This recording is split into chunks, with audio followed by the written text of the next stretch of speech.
Hello everyone, welcome back to my YouTube channel study with Sapna. कैसे हैं आप सब? आई होप आप सब बहुत अच्छे हैं और अच्छी तरीके से अपने एग्जाम्स की तैयारी कर रहे हैं। स्टूडेंट्स, जैसा कि आप सब जानते हैं, हमने एक सीरीज स्टार्ट करी है जिसमें हम एमसीक्यू प्रैक्टिस कर रहे हैं फॉर यूपीपीसीएल असिस्टेंट अकाउंटेंट। आज हम इनकम टैक्स से स्टार्ट करेंगे।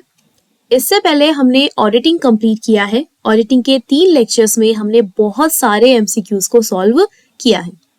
आज से हम इनकम टैक्स के एमसीक्यू स्टार्ट करने वाले हैं, जिसके 4 सेशंस होंगे अराउंड, और इसमें आपका जितना भी इनकम टैक्स का सिलेबस दिया हुआ है उससे रिलेटेड एमसीक्यूज अच्छे से प्रैक्टिस हम करेंगे।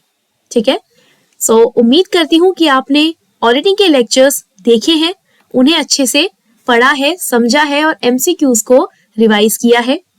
वो जो सेशंस थे, उन सेशंस में हमने एमसीक्यूज के साथ साथ कंसेप्ट्स को भी रिवाइज किया है, और यही चीज हम हमारे इनकम टैक्स में भी करने वाले हैं, जिसमें हम एमसीक्यूज को सॉल्व करते टाइम उससे रिलेटेड टॉपिक को उसी टाइम पे रिवाइज करेंगे। इससे आपको डबल फायदा होगा, आपका रिवीजन भी हो जाएगा और आपको एमसीक्यूज भी मिल जाएंगे। ठीक है, उम्मीद कर रही हूँ कि आपको ये सेशंस अच्छे लग रहे हैं। अगर आपको ये क्लासेस पसंद आ रही हैं तो मेक श्योर कि आप वीडियो को लाइक करें, चैनल को सब्सक्राइब करें और अपने फ्रेंड्स के साथ जरूर शेयर करें। ओके, चलिए स्टार्ट करते हैं। सबसे पहले एक नजर डालते हैं हमारे इनकम टैक्स के सिलेबस पर। इनकम टैक्स का सिलेबस कहता है कि आपने इनकम टैक्स का पोर्शन लेना है और प्रोविजंस लेने हैं which are related to your chapter 6। ठीक है, चैप्टर 6 जिसमें आपने पढ़ती है डिडक्शंस। ओके, और उसके साथ साथ हमें प्रोविजंस पढ़ने हैं रिलेटेड टू आवर सैलरी। कुल मिला के अगर मैं बोलूं तो बेसिक्स ऑफ इनकम टैक्स हमारे पास है, इनकम फ्रॉम सैलरी है, टीडीएस है और डिडक्शंस है। जी हाँ, टीडीएस भी है हमारे पास। पीवाईक्यू सेशन अगर आप देखेंगे तो उसमें हमने क्वेश्चंस सॉल्व किए हैं टीडीएस से रिलेटेड। और एक और चीज मैं आप लोगों को बता दूं, इनकम टैक्स के हाल ही में मैंने कुछ वीडियोस अपलोड करी हैं जिसमें मैंने टीडीएस भी आप लोगों को पढ़ाया है और कुछ बेसिक टॉपिक्स भी मैंने दोबारा से आपको कवर कराए हैं। साथ ही साथ एक कंप्लीट प्लेलिस्ट आपको मिलेगी डिस्क्रिप्शन बॉक्स में, जिसमें मैंने आपको हर एक कंसेप्ट को अच्छे से बताया है। इनकम टैक्स को बहुत ही अच्छे से हमने वहां पे कंप्लीट किया है, ऑडिटिंग भी कंप्लीट की है, साथ ही साथ हमने अकाउंटिंग भी वहां पर कंप्लीट करी है। ठीक है, और एक और बहुत ही अच्छी चीज आपके लिए ये है कि अगर आप हमारे टेलीग्राम चैनल से जुड़ते हैं तो वहां पर फ्री में आपको पीडीएफ्स मिलेंगी जो कि कंप्लीट हैं आपके इन तीनों सब्जेक्ट्स को कंप्लीट करने के लिए। पीवाईक्यू सेशन भी मैंने वहां पर ऐड किए हैं, उसकी भी पीडीएफ अपलोडेड है। अभी जो 3 लेक्चर्स ऑडिटिंग के हुए हैं एमसीक्यूज के, वो भी मैंने उस पर अपलोड किए हैं। मेक श्योर कि आप टेलीग्राम चैनल ज्वाइन करें, डिस्क्रिप्शन में आपको लिंक मिल जाएगा। ठीक है, और वहां से आप इन सभी चीजों का बेनिफिट ले सकते हैं, वो भी फ्री ऑफ कॉस्ट। ठीक है, कोई कॉस्ट नहीं है, इट्स ऑल फ्री। तो इजीली आप इसको एक्सेस कर सकते हैं। सिर्फ इतना सा करना है कि टेलीग्राम चैनल को आपको ज्वाइन करना है, चैनल को सब्सक्राइब करना है और इस वीडियो को लाइक करना है। ठीक है, आई होप आपको हर एक चीज अच्छे से समझ आ गई है। चलिए स्टार्ट करते हैं हमारे पहले क्वेश्चन से। Question number 1, the central government has been empowered by entry number what of the Union list of Schedule 7 of the Constitution of India to levy tax on income other than agricultural income. Central government ने union list को power दी है, चीज पे tax लगा सकती है other than your agriculture income. But ये बात कौन सी एंट्री में कही है ये आपको बतानी है। Is it 84, 82, 81 and 85? कौन सी है बताइए। यहां पर मैं आपको बताना चाहती हूं, आर्टिकल 265 होता है हमारे पास, जिसमें कि कॉन्स्टिट्यूशन ऑफ इंडिया ने कहा है कि आपके पास सेंट्रल गवर्नमेंट और स्टेट गवर्नमेंट है जो कि टैक्सेस को कलेक्ट करेंगी। ठीक है, और यहां पर 7th शेड्यूल है आर्टिकल 246 का, जिसके अंदर 3 लिस्ट हमारे पास हैं, union list, state list, concurrent list. Union list जो कि सेंट्रल गवर्नमेंट के पास पावर रखती है, स्टेट लिस्ट जो स्टेट रिलेटेड मैटर्स को देखती है, और कंकरेंट लिस्ट जिसमें दोनों ही यानी कि सेंट्रल गवर्नमेंट और स्टेट गवर्नमेंट दोनों ही अपना रोल प्ले करती है। ठीक है, समझ आया। अब यहाँ पर जो यूनियन लिस्ट है उसकी एंट्री नंबर 82 में ये बात लिखी गई है कि आप हर एक इनकम पे टैक्स लगा सकते हैं एक्सेप्ट एग्रीकल्चरल इनकम। ठीक है, एग्रीकल्चरल इनकम स्टेट लेवल का मैटर है। ठीक है, सो यहाँ पर आपका जो करेक्ट आंसर बनेगा that would be your option number 82, I mean option number B 82 entry. Okay, so I hope आपने ये आंसर अच्छे से किया है। ठीक है, चलिए बढ़ते हैं नेक्स्ट क्वेश्चन की तरफ। Question number 2, the income tax act 1961 came into force with effect from. Income tax act 1961 कौन सी डेट पे इन्फोर्स किया गया था, कौन सी डेट से ये इफेक्ट पर आया था? सो देखिए, एक्ट है हमारा 1961, लेकिन ये 1 अप्रैल 1962 को क्या कर दिया गया था, केम इनटू फोर्स, यानी कि इस पे एक्शन ले लिया गया था, मतलब एक्चुअल में काम शुरू हो गया था, है ना। ठीक है, तो 1961 हमारा एक्ट है, लेकिन केम इनटू फोर्स डेट क्या है, 1 अप्रैल 1962। और सबसे पहला जो पर्सन था जिसने ये एक्ट लेकर आया था, इनकम टैक्स की बात की थी, that was sir James Wilson. ठीक है, इनका भी आप नाम ध्यान रखिएगा, कभी पूछा जा सकता है। ठीक है ना, समझ आया। सो इसीलिए आपका जो करेक्ट आंसर होगा दैट वुड बी 1 अप्रैल 1962। ठीक है, क्लियर है यहाँ पे तक? चलिए नेक्स्ट क्वेश्चन की तरफ बढ़ते हैं।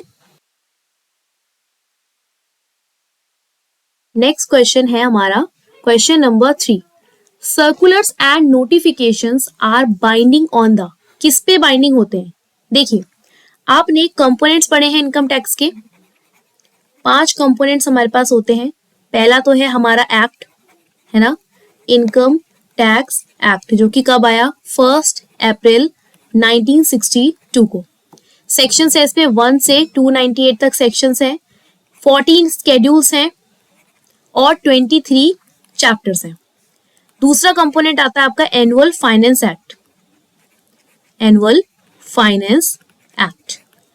उसके बाद आती है आपकी तीसरी चीज क्या है, आपके रूल्स, इनकम टैक्स एक्ट के रूल्स, जो कि कौन बनाता है, आपका CBDT, central board of direct taxes.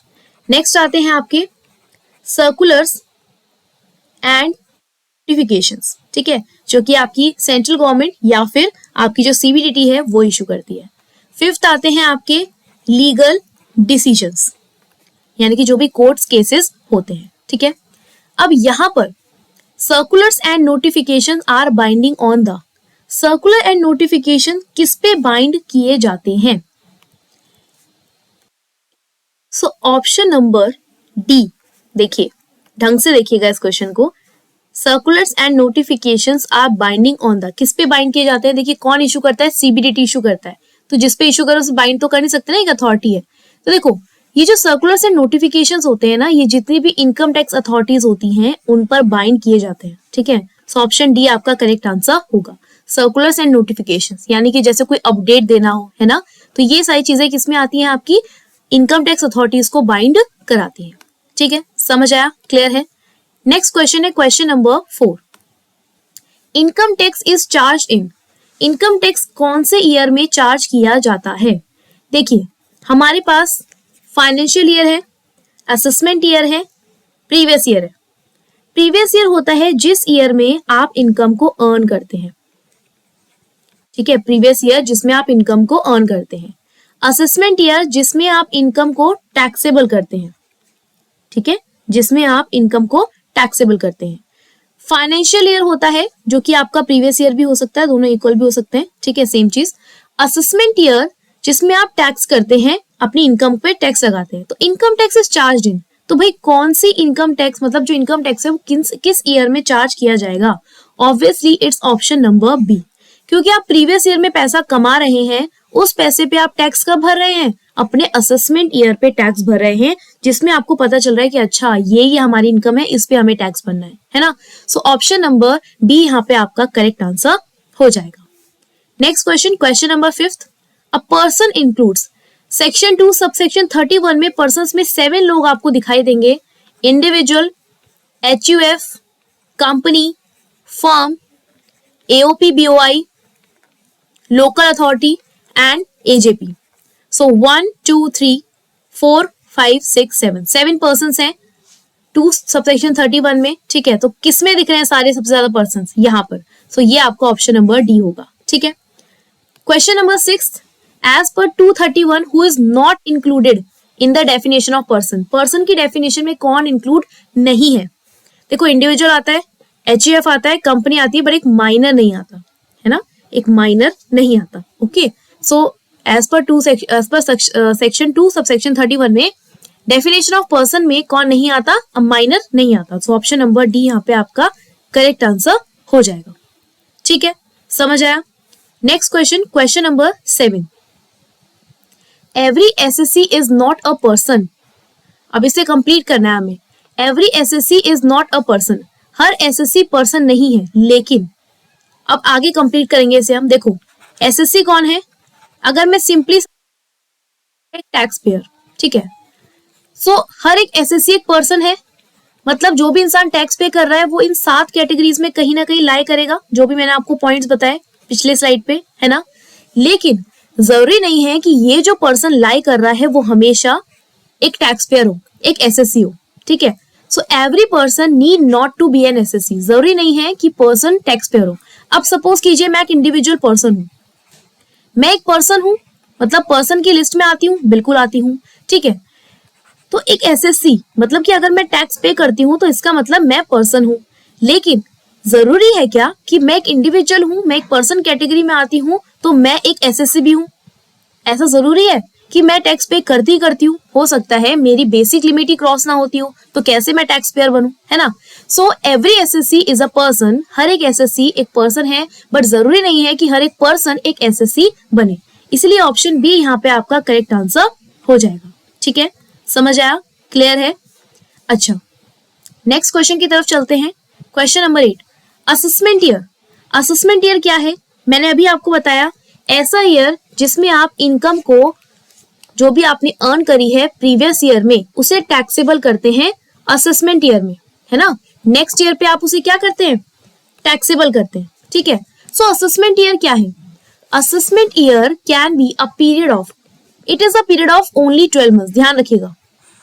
देखिए, प्रीवियस ईयर जो है आपका 12 महीने से कम हो सकता है, क्योंकि उसमें आप इनकम अर्न कर रहे हैं. हो सकता है आपने अपना बिजनेस 1 सितंबर को स्टार्ट किया हो, है ना. सो वहां से अगर आप देखेंगे, सो 1 सितंबर से आपका 31 मार्च तक प्रीवियस ईयर बन जाएगा. लेकिन असेसमेंट ईयर तो कौन सा होगा? नेक्स्ट 1 अप्रैल से 31 मार्च.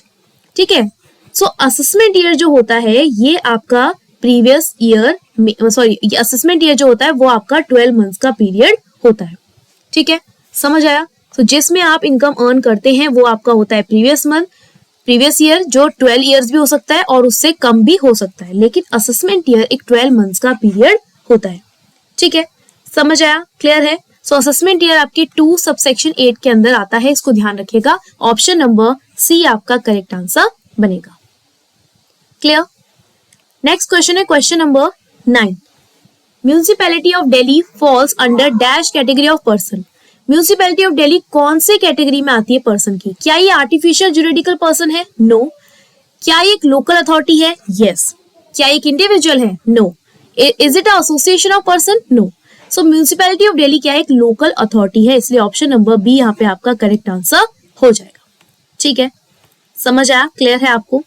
Next is question number 10, in which of the following cases income of previous year is accessible in the previous year itself. मतलब जब previous year is equals to previous year है, जिस साल आप इनकम अर्न कर रहे हैं उसी साल आप इनकम पे टैक्स भी भर रहे हैं. ये कौन से केसेस हैं? ठीक है, सो देखिए यहाँ पर आपके पास अलग अलग सेक्शन आते हैं. स्लैड इसका एक शॉर्ट यहाँ पर निमोनिक है. S for shipping. ठीक है, shipping business of non resident, जहां पर 7.5% जो भी फ्रेट होता है उसका आपको टैक्स पे करना पड़ता है. यह आता है सेक्शन 172 में. फिर आता है section 174, leaving, L for leaving, person leaving India. ठीक है।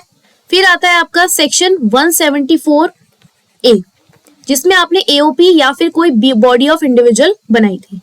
फिर आता है आपका सेक्शन नंबर 175, जिसमें पर्सन लाइकली टू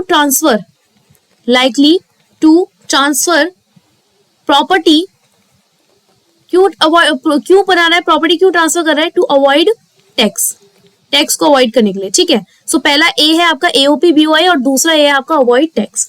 लास्ट आता है आपका सेक्शन 176, जो कि आपके डिसकंटिन्यूड बिजनेस को बताता है, जिसमें असेसिंग ऑफिसर के पास यहाँ पर एक डिस्क्रिशनरी पावर होती है कि वो आपके टैक्स को इसी साल क्या करे, चार्ज कर ले या फिर आपको अगले साल चार्ज करने का भी मौका दे। ठीक है, सो कौन से ईयर में आप टैक्सेबल सेम ईयर में अर्न कर सकते हैं इनकम और सेम ईयर में टैक्स पे कर सकते हैं। Assessment of person living India, बिल्कुल। Person in employment in India, no. Into legal business, no. Running a charitable institution, no. Option A यहाँ पे आपका करेक्ट आंसर हो जाएगा। ठीक है, समझ गए, क्लियर है यहाँ पे तक। नेक्स्ट क्वेश्चन है हमारा क्वेश्चन नंबर 11। क्वेश्चन नंबर 11 कहता है, अरे ये वाला क्वेश्चन जस्ट मैंने अभी आपको कराया, in which of the following cases assessing officer has the discretion to assess the income of previous year in previous year itself और in the subsequent assessment year. कौन सी ऐसी अभी जो मैंने आपको बताई थी, कौन सी ऐसी सिचुएशन है जिसमें असेसिंग ऑफिसर के पास डिस्क्रिशन पावर है कि वो सेम ईयर में या तो आपसे टैक्स चार्ज कर ले या फिर नेक्स्ट ईयर आपको असेस करने का मौका दे। सो अभी हमने स्लैड पढ़ा था, स्लैड का ये जो लास्ट में डी है दैट इज डिसकंटिन्यूड बिजनेस, किसमें आता है ये, सेक्शन 176 के अंदर, है ना। सो यहाँ पर असेसिंग ऑफिसर के पास डिस्क्रिशनरी पावर होती है, इसीलिए ऑप्शन डी यहाँ पे आपका करेक्ट आंसर बन जाएगा। Next question, in case of non residents engage in shipping business, ये भी मैंने अभी आपको बताया कितना परसेंट फ्रेट पे करना होता है, दैट इज 7.5%, इसलिए ऑप्शन सी आपका करेक्ट आंसर बनेगा। ठीक है, समझ आया, clear. Next question, question 13, income tax is levied on the, भाई इनकम टैक्स किस पे चार्ज किया जाता है, किस इनकम पे चार्ज किया जाता है पर्सन की। तो देखिए यहाँ पे पूरा का पूरा एक प्रोसीजर होता है जो मैं आपको यहाँ पे क्विकली बताना चाहूंगी। सबसे पहले तो किसी पर्सन का आप क्या करते हैं, रेजिडेंशियल स्टेटस पता करते हैं, विच इज सेक्शन 6। ठीक है, फिर उसके बाद आप उसके 5 हेड से उसकी इनकम को देखते हैं। कौन कौन से 5 हेड्स हैं, salary, house property, PGBP, capital gain and other sources. Then उसके बाद इन सभी का आप टोटल करते हैं। उसके बाद क्या करते हैं, आप क्लबिंग प्रोविजंस लगाते हैं। क्लबिंग प्रोविजंस लगाने के बाद आप क्या करते हैं, सेट ऑफ या फिर कैरी फॉरवर्ड। यहां से आती है आपकी ग्रॉस टोटल इनकम, ये आ गई ग्रॉस टोटल इनकम। अब इसमें से लेस होती है आपकी क्या, डिडक्शंस। ठीक है, डिडक्शंस के बाद आती है आपकी नेट टोटल इनकम। इस इनकम पे टैक्स लगाया जाता है। टैक्स कैसे लगाया जाता है, डिफरेंट टैक्स रेट्स मैंने आप लोगों को करवाए हुए हैं, है ना। So different tax rates charge किए जाते हैं अकॉर्डिंग टू योर इनकम। उसके बाद उस पर क्या लगता है, सरचार्ज लगता है। देन हायर एजुकेशन सेस लगता है 4%। और अगर कोई एडवांस टैक्स है या टीडीएस है और एट द एंड हमें पता चलता है कितना टैक्स आपको पे करना है या फिर कितना टैक्स गवर्नमेंट ने आपको रिफंड करना है। ठीक है, सो यहाँ पर ये देखिए कौन सी इनकम पे टैक्स लग रहा है, जो नेट टोटल इनकम है ना। सो टोटल इनकम पे यहाँ पे टैक्स लगता है, तो income tax is levied on the total income of a person. So option number A यहाँ पे आपका करेक्ट आंसर हो जाएगा। ठीक है, समझ आया, clear. Next question, income is divided in dash heads of income. भाई अभी बताया मैंने कितने हेड्स होते हैं, 5 हेड्स होते हैं मैम। ठीक है, 5 हेड्स होते हैं। Income from salary, income from house property, income from PGBP, ठीक है, फिर capital gain and other source. Next question, resident status is to be determined for. Resident status कौन से साल का डिटरमाइन किया जाता है। सो ये डिटरमाइन किया जाता है हमारे प्रीवियस ईयर का। ठीक है, प्रीवियस ईयर से हमें पता चलता है कि जो हमारा रेजिडेंशियल स्टेटस है क्या है और उसके बेस पे हम आगे टैक्स चार्ज करते हैं। ठीक है, सो यहाँ पे रेजिडेंशियल स्टेटस जो कि हम सेक्शन नंबर 6 में पढ़ते हैं, बहुत ही इंपॉर्टेंट है, इंडिविजुअल का है। ठीक है, आर रेजिडेंट होता है जिसमें आपका ROR आता है। ठीक है, एक RNOR आता है ना। यहाँ पर एक डीम्ड रेजिडेंट जो नया कंसेप्ट आया है वो भी उसको पढ़ लीजिएगा। डीम्ड रेजिडेंट बहुत इंपॉर्टेंट है 6(1)(a) के अंदर, इसे अच्छे से पढ़ लीजिएगा, ये इंपॉर्टेंट है, ठीक है। सो ये उस पर्सन पे लगता है जो इंडियन सिटीजन है, इंडिविजुअल पर्सन, लेकिन इंडियन ऑरिजिन का पर्सन नहीं है, जिसकी इनकम फॉरेन सोर्सेज के अलावा 15 लाख से एक्सीड कर रही है, ठीक है। सो ये चीजें हैं भाई, इसको अच्छे से पढ़ लेना, यहाँ से क्वेश्चन आ सकता है। नया कंसेप्ट है डीम्ड रेजिडेंट का। सो कौन सी इनकम पे, मतलब कौन से ईयर से रेजिडेंशियल स्टेटस निकाला जाता है, that is your previous year. Previous year के बेस पे आपका रेजिडेंशियल स्टेटस डिटरमाइन किया जाता है। Next is question number 16। Question number 16 में यहाँ पे ए हट गया। A sets up a new business on 15 July 2021।